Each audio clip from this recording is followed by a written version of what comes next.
Hey, Rick Sayes here. Welcome to Season 3 of the Outdoor Biz Podcast, recorded at the Surf City Studios in Costa Mesa, California.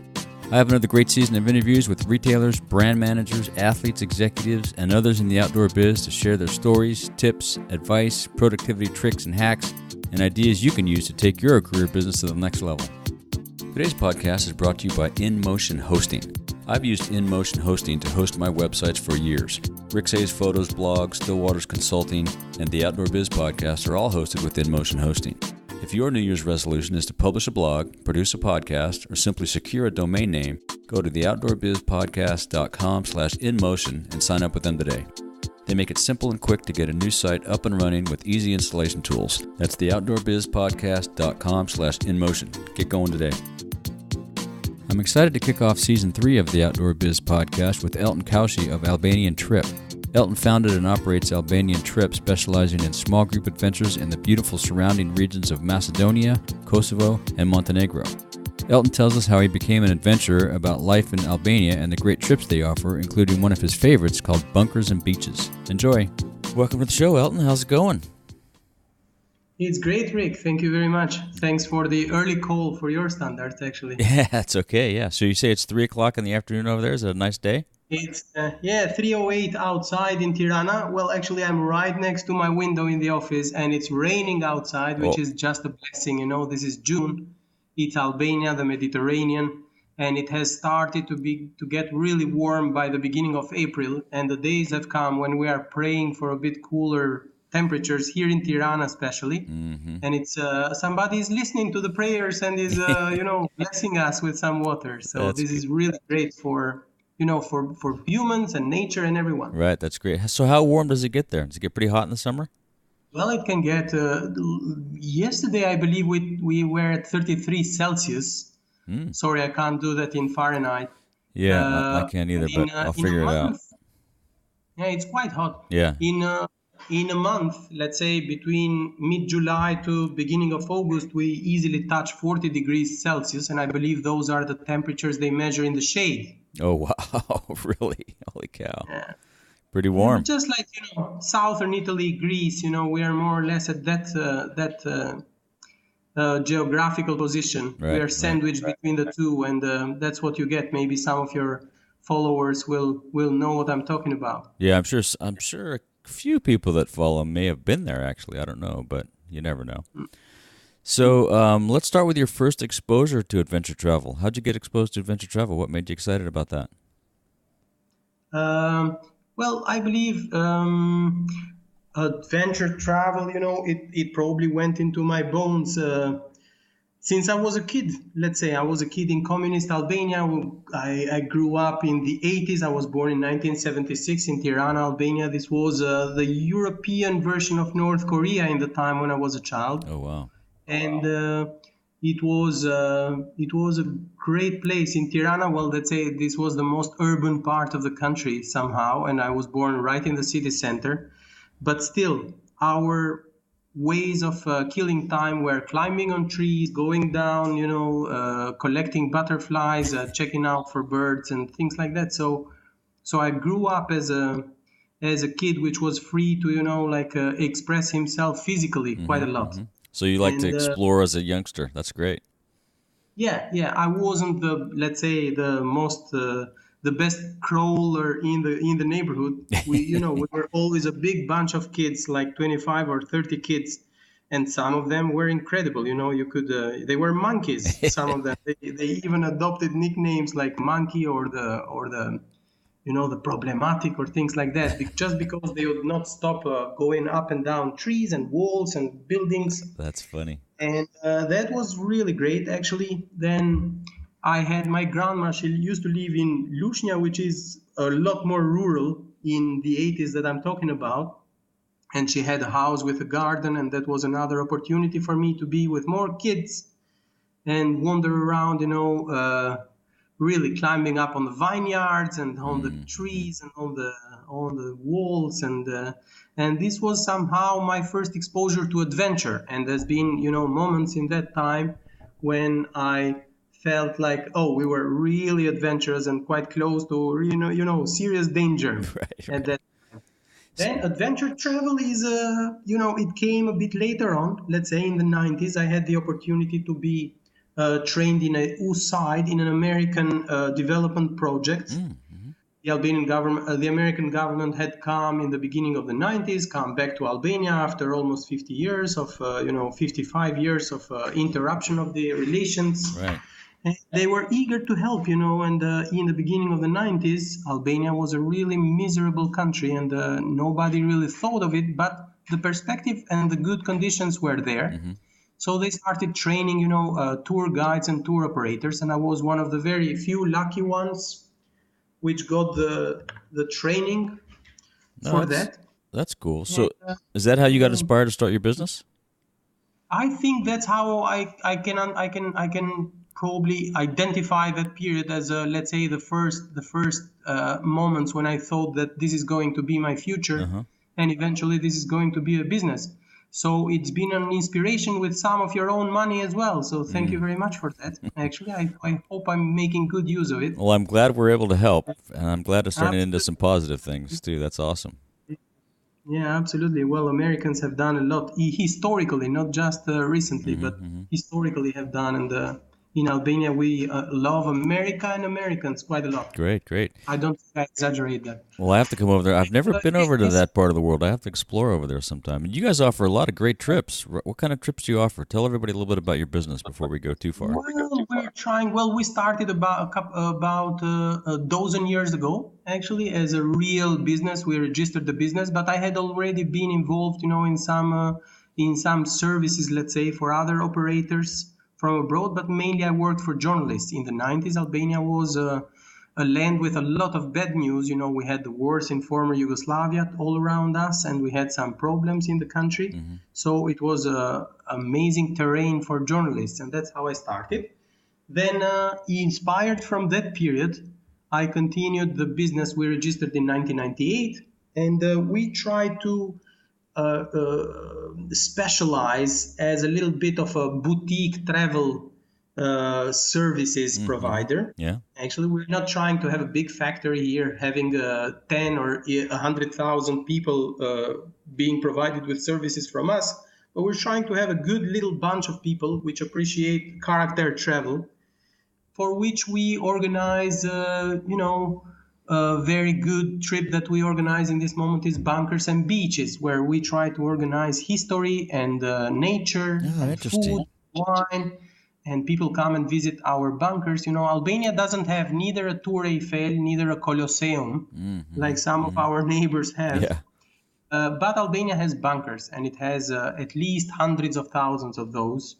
And they are the misery of Albania. In the 70s, in the 80s, we almost starved and almost were in the border of hunger, just because the communist government we had at that time decided to spend 30% of the GDP on defense. And that was mainly spent on making bunkers and buying Kalashnikovs from communist China. Jeez. And 30%, imagine, now we are members of the NATO, they are struggling to have it at 2%. And there's a big fight among that for that. Right, yeah. Imagine 30% was really exaggerated. And so they gave us all these bunkers with which we, thank God, never really did anything, as there was no real conflict or no conflict at all in or against Albania. And what we're trying to do nowadays is transform the misery of once upon a time into the joy, or let's say the interest of nowadays, of modern days. And people find this to be really interesting. I'm sure it is quite interesting, because I think a lot of Americans, typical of Americans, don't know a lot of the history of Albania, right? So I didn't know there were bunkers there, and that's pretty cool to see. And then you mix that with the local art and culture, right? You mix that with food and we try to do our best in that sense. Yeah, we try to give a proper, real experience. We try to get to treat people as guests and not as tourists. A tourist is a word which I don't really like using, actually, and I try to do our best. Of course, this is not 100% possible, but we try to treat people as if they are family members which are coming to pay a visit. That's great, we try to avoid ticking out, itineraries and things that we are seeing this and that and that and that. Yeah. Rather than we try to give them experiences. And to be honest, we've been quite successful in having people, fall in love with the country and the region, and then come back for a second and even a third or a fourth time. Great. Plenty of the guests have been Americans. Right now we have several American families or groups traveling around. Another great trip, which really has happened a lot in the last 2 years, has been, Albanian originating Americans, which are coming back to the country to find where their step-grandparents have left from. Oh, cool. And this is an amazing project, and I love these kind of projects, as very often, we need to do some research for that. Right. And that involves, a lot of emotional approaches into that as well. Yeah, wow. It's just amazing, Yeah. And people come, and I love working with Americans as they come with very little or no knowledge of Albania at all. And I find American travelers to be really open-minded. All travelers are fantastic, and we really appreciate everybody that comes to Albania. He's usually a traveler and not a tourist. And people are very educated. We are very lucky to work with educated, open-minded, well-traveled people. But when it comes to Europeans, yes, they do have a couple of cliches about Albania in their mind, and which doesn't happen with Americans, and which is a fantastic way of working, to be honest. Yeah, and you do a lot of work to help the locals, right, and the environment. Talk a little bit about some of the stuff you do along those lines. Yeah, absolutely. Well, listen, we do that because we're selfish, and we're trying to work here so that we leave a better world to our children, not because we are visionaries or because we are I don't care about the world. I care about the world that I'm leaving for my children. Right. Maybe this is not properly put, because, to be honest, I do care about the world, but in our perspective, it's pleasant to work around when you see that you're helping, you're doing some good around, and you're not just going and using all the resources and just making the money and everything. Yep. I love looking that when people, when we go to the people, even if I'm not working, people are so friendly, and they shake hands with us, and just because they can see that we care. Yeah. We care about them. We care about the things they do or they want to do. So what we try to focus on is using a lot of local products. Let's say we try to promote local products, massively. We try to help in some, families which need, here in Albania, this is a poor country for European standards or Western standards. And definitely a lot of people need help. And, we are in the most spectacular position. Tourism can do so much, so many good things for people. It sure can. You're right. And just by doing our job without worrying too much, we can do a lot of good things. Just spreading the word about Albania, I believe it really does a lot of good things for the country and for the families. As I told you, in Europe, people believe that, you're going to Albania, this is a country in war, it's a Muslim country, they are terrorists, they are criminals, they are gangsters. And really, when they come here, they are absolutely surprised, because the country is populated with one of the most, we're Mediterranean, so we're already warm and hospitable. But in our case, we're a bit of a particular case, since we were so isolated for 45 years from Stalinism. And for us, it's a great thing to see people coming to visit us. It's not, of course, this is important, the money as well. Right. I would sure, of course. Yeah. But the very important thing for us is that people coming to visit us are somehow the family members from which we were isolated for all these years. And this is, people from mainly the western part of the world, and this is the family to which we pretend to belong to. Yeah. And we just enjoy and love, seeing that these guys, which were not allowed, come here and they are sitting with us, and we're having some time together, and watching a football game together, or drinking a glass, and this is things which we were prohibited from under communism. You can do all that, yeah. What have been some of the most challenges getting your operation off the ground? I bet there's not much. Was there a good business structure and internet and all those things to help you promote your business, or how did that How did that all come No, about? no. To be honest, no. This is a difficult part. Mm-hmm. Yeah, this is you're really hitting the point there, actually, because to be honest, we are really good when it comes to the terrain. We are given the opportunity to process a project of travel or media or something that we're working with, and we are, modesty apart, pretty good with that. The Mm-hmm. thing we are not good at all, still nowadays, I believe, is marketing, and Oh, the okay. way we say we are not good at sales. So this is still nowadays a difficult challenge. What has happened actually this year and the previous year is that the business is growing up just because Albania is popping out in the map of travelers Mm-hmm. Mm-hmm.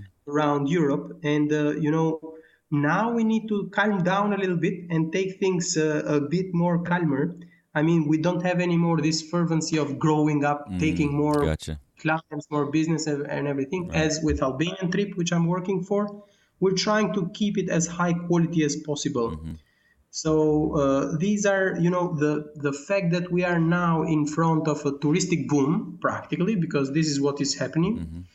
And we are not able to cope at the same time with the amount of infrastructure that you need for that. Oh, I gotcha. Right. Be that human and, like proper infrastructure. I mean, cars, hotels, Sure. buses, good guides.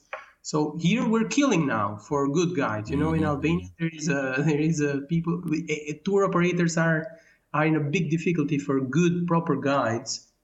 And how do you train your guides? How do you find and train your guides? If it's hard to find them, do you have to train them yourselves? Well, we're trying to. We're trying to train a little bit. We're trying to tell them about the character that we want to build up. Right. We do have some good guides, and since we are here in the market, for Albanian standards, we're some of the old ones in the market, let's say. So we do know a lot of the good guides. Yeah, you have a lot of connections. And but this is still hard because we are not alone anyway, and there's a competition. Yeah, I guess as travel gets more popular and more people start travel businesses, then it becomes more challenging to find guides. Yeah, absolutely, and we're having also like investors coming from abroad, like Americans or Dutch or French people, British people opening their agencies here in Albania now. And this puts us in front of old wolves in travel and tourism. Oh, right. And it's not easy to cope with. But we still try to specialize in this character travel. And I doubt any British or French tour operator would be able to tell the stories that we can tell. No bet. As we are the ones which live them. Yeah, unique. Yeah, and yeah. it's good showing them and telling them at arranging meetings and everything. But we try to train the guides in that sense. It is very important now to train the guides properly when it comes to health and safety issues. Right, cleanliness. Yeah, exactly. That's huge on adventure travel trips. I was on a couple trips where the sanitation was just not proper. So you got to be careful of that. Yeah. Exactly. What has been the most fun starting the business? Oh my God, there's so much fun. This is an amazing business, there's a lot of fun around here, to be honest. And there is not a single time that I go out with a group, as I still go out and guide my groups. Most fun interacting with the groups, or most fun showing them the groups? When I start telling my stories, stories from my childhood, for example, these are usually tragic comic stories. They make you cry and laugh at the same time. Yeah. And I can see that the more I tell, the more I keep, remembering. Oh, right. And then yeah, sure. There are little things which come in my mind, and I start laughing, and it gets quite hilarious in some cases. But as I told you, they make you laugh and cry at the same time. Well, on the field, on the terrain, we've had, it's always great. It's always great. And we always have a lot of fun, with people, to be honest. And when you're out in the field and, you're doing these, are they mostly treks, or do you travel by vehicle? Are they trails or roads? How do you guys travel typically? We have several options. It depends. Well, we got the northern part of the country, which borders with Montenegro and Kosovo. And in that part, we managed to arrive by buses or specially pimped up buses, if I can say so. Yeah. Sorry if I'm not Yeah. using the proper English terminology. Yeah. And then we hike. There's trails. There's a lot of trails. We also organize some jeep tours, for example, and those go, on a dirt road and very difficult terrain Oh, in cool. some cases, depending on what kind of drivers we get. And do you stay Uh, in people's houses, like hostels overnight, or do you camp out? when we can, to be honest, as most of our guests are in, let's say, in their 60s or 70s or even older than that, Yeah. quite often. Yeah. We try to provide a good, proper, comfortable hotel with private shower and WCs and everything. But Gotcha. we've had to, camp as well, and Yeah. depends on the itineraries, Yeah. let's say. But we are pretty good and, let's say, well prepared in both situations. That's good. I like to provide. To be honest, at the end of the day, I like it to be comfortable. That's nice. And I Yeah, believe nice hot shower and a good everyone- meal. Yeah, that helps. Yeah, exactly. Yeah. Exactly. Yeah. So how do you think your business is going to evolve in the next 5 to 10 years? Do you think it sounds like it's going to grow. It sounds like you have a lot of growth in front of you. Yeah, my God, it's gonna grow. And when you say a lot of growth, those are two different things. And I believe the second And one different is challenges they bring. yeah, my God. And what a trouble we have right now. We have these luxury problems in front of us that have started recently. And it's fantastic problems to have. Sure. I believe we will grow. We will grow up quite a lot, as I can see already. Every year has been growth. Yeah. But every year has been 12%, let's say 10, 12%. This year it's growing up by 28% or so. Wow, And good for you. I believe next year, if some things are going to happen that we have on our plan, or let's say in the next 2 years, it seems like it's going to be even more than that. Yeah, that's great. And I'm very excited, of course, about that on one side. On the other side, we still want our company to stay, to stay as personal, as luxury as possible, as boutique style as possible. Yep. And I would love us to keep working for living and not living for working. We are Mediterranean people, and we always want to enjoy what we're doing. Yeah. And we're famous for that, and we always want that at the end of the day, there is a bit of time to sit down and have a glass of wine and a piece of feta cheese and some olive oil, Oh, man, that to sounds enjoy. great. Well, I hope you can continue to do that. That sounds fabulous. Yeah, my God. Yeah, I can tell you, Rick, 10 years ago, I used to spend all June, July, and August at the beach. I was with this girl, which is today my wife, but which was my date at that time. And June, July, and August, we didn't have so much business, to be honest. Yeah. We would work with mainly cultural tours in spring and fall. Right. And then June, July, and August were so quiet. But that's a luxury we can only dream of now. Well, that's good. It's growing. It's unreal That's fast. great. Yeah. So what opportunities do you see in adventure travel for young people? If they're just starting out, they want to get a job. Is there a lot of places for them to get work as guides or, other things? Do you mean worldwide or Albania? Oh, for you guys. For you. Well, listen, absolutely. This is an amazing terrain to build a future on, I believe, and to work in travel somehow, and especially adventure travel, you're somehow on an adventure and on a trip for your work. And what's a better office than the beautiful beach around Albania or valleys or mountains that we've got? And sometimes you look at yourself. I look at myself and I say, my God, if am I lucky or am I not lucky? But it absolutely provides with a great approach into the world. It's so educational, it shows you, it makes you understand. I'm trained in foreign languages and development, to be honest. But with the years, I've started to understand so much about geology and botanics and fauna. Yeah, I was just going to say it's a great variety. Yeah, you Yeah. does something different every day. Yeah. Absolutely. And,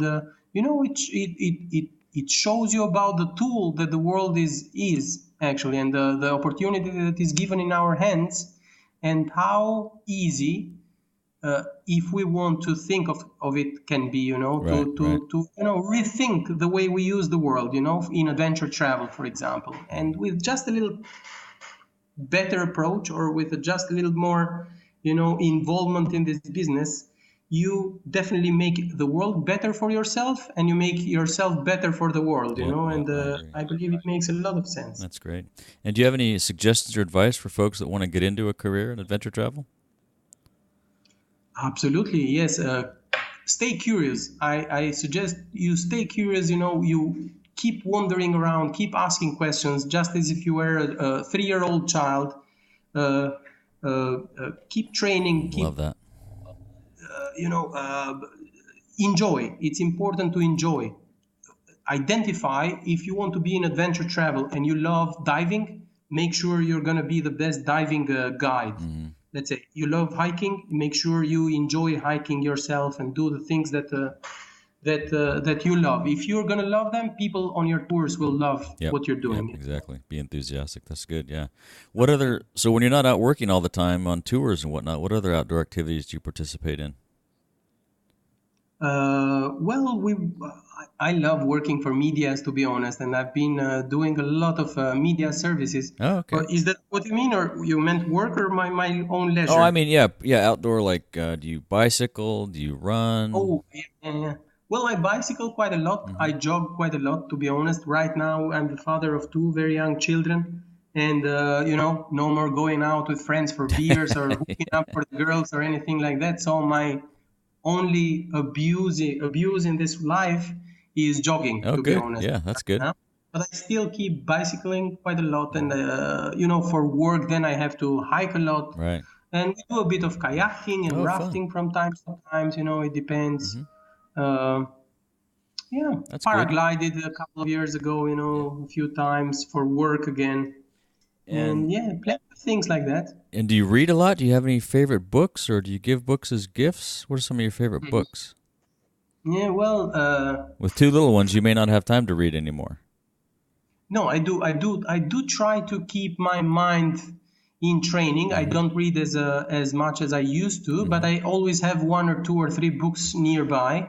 And whenever I get a little chance, I go very slowly, actually, but definitely I love going through books. Well, I'm Albanian. I'm a tour guide in Albania and the Balkans. So without really noticing, all my reading converted into, history and nature, let's say, related books in the last 10 years. Okay. Mm-hmm.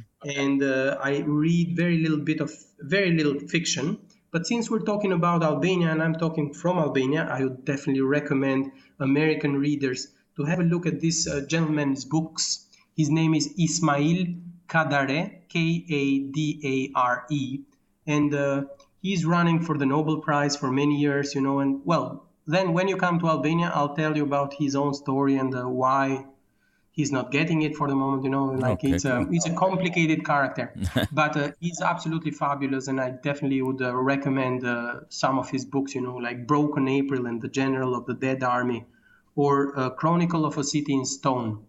Right now, I'm reading quite a lot a Belgian author, which I really like. Actually, she writes in French.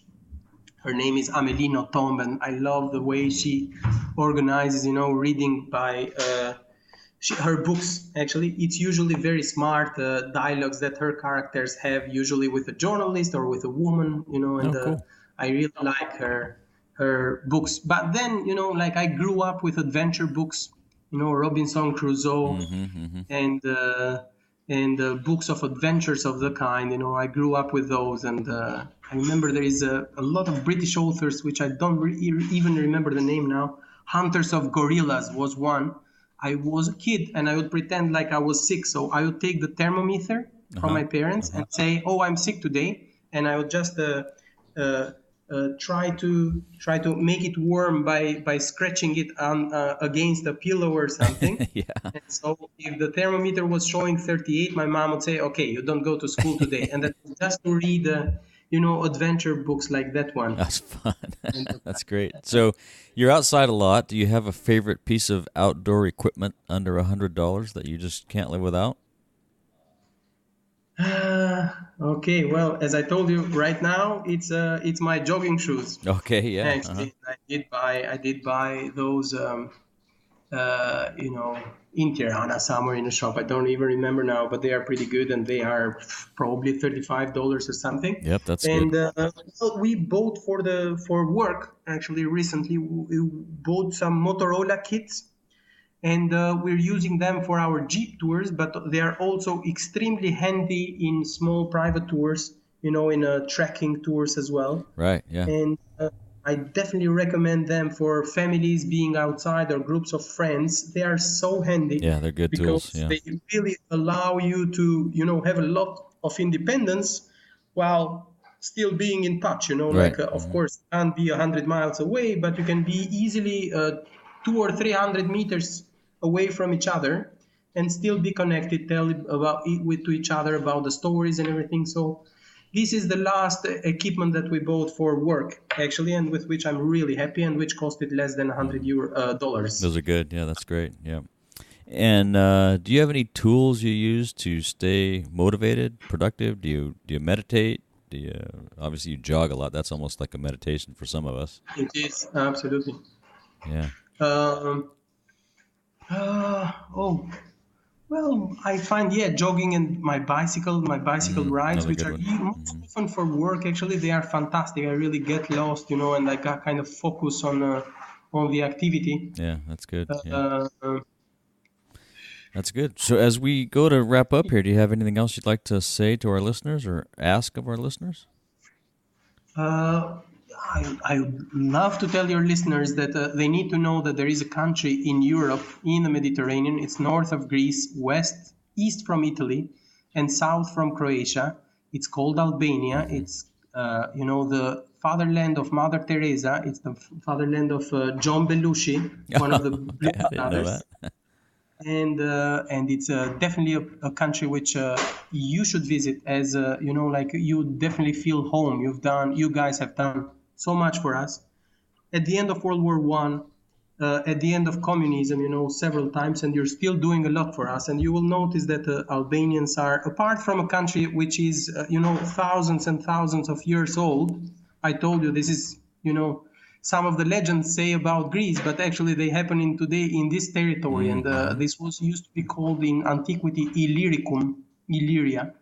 And it's a country with lots of history, lots of fantastic people, lots of, not just ancient, but modern history, which is going to make you feel lucky. Yeah, it sounds very, lucky very, to cool. be born in the free world, and it's a great thing to visit countries like this. It makes you understand how lucky you've been in your life, to have all the things that you have in front of your eyes, you watch, but you don't see, I like to say. Yeah, I felt that way when I was in Georgia. I did a trek in Georgia a couple of years ago, and it's just like, oh my God, it's amazing. And the people are great, and the food is great. And yeah, I have to get to Albania. It sounds like a great spot. Another place I have to visit. Absolutely. I'm sure you'd be delighted by it, as it has been the case with all our friends from the States. I'll bet. Or Northern America, actually, or anywhere, to be honest. I believe we are right now, I don't think I exaggerate, but if there is a European champion of authenticity, I believe that country is called Albania right now. Great. Things are going to change, but for now. Yeah, that's great. And how can people connect with you to find out about trips, and if they want to come over, if they just want to follow up and ask a question? Yeah, we have this modest website, which is called albaniantrip.com. And I believe that's the best way, we got the email there and the contact. And definitely they can ask you to put them in touch with me. Exactly. Yeah, I'll connect you. Exactly. Absolutely. That's great. But this is a small world. And, for Albania and the Balkans, albaniantrip.com is going to be a good contact. And I definitely thank you so much for giving me the opportunity to say that. Yeah, we'll put a link to that in the show notes and the books and stuff you talked about. It's been great chatting. I appreciate the time this morning. Amazing. Yeah. Amazing. Keep up the great work. Hopefully we'll get to meet each other someday. Either I'll come to Albania or we'll find somewhere else in the world. It sounds like a great trip, so I'm going to come check it out. Whenever you're ready, just drop me an email. Give me a bit of time in advance. Don't pop off. No. Yeah, I'll let you know. But even if you do that, this is a country which has a very elaborate amount of laws regarding hospitality. I will tell you when you come. Yeah. Actually, these are laws which date back from 2,000 years earlier. Wow. And hospitality and the guests, these are holy to us, and definitely come, Rick, and I'll be most happy to show you around. Sounds good. I'll be there. Well, thanks, Elton. It's been great. Thank you very much, Rick. All right. I hope you enjoyed that conversation with Elton Caushi. You can catch up with Elton and learn more about his trips at albaniatrip.com or reach out to him by email at contact@albaniatrip.com. That's ALBANIA. You find links to everything we discussed in the show notes at theoutdoorbizpodcast.com/episode 114. Be sure to hit your favorite podcast app and subscribe today. Thanks for listening. Today's podcast is brought to you by WordPress. I've used WordPress to build a number of websites, including Stillwater's Consulting and the Outdoor Biz Podcast. There are a number of themes and plugins available both free and for purchase, enabling you to easily create the custom look and feel you want. If you're starting an online business, publishing a blog, and looking to take your online presence to the next level, visit theoutdoorbizpodcast.com/WordPress and get going today. With simple installation tools and thousands of themes to choose from, you'll be up and running in no time. Go to theoutdoorbizpodcast.com/WordPress and get your site launched today. If you want more of the Outdoor Biz Podcast, you can subscribe on iTunes, Stitcher, Spotify, or your favorite podcast app. Be sure to go to theoutdoorbizpodcast.com where you'll find all the links to the episodes, show notes, and much, much more. And be sure to make time to get outside and take someone with you.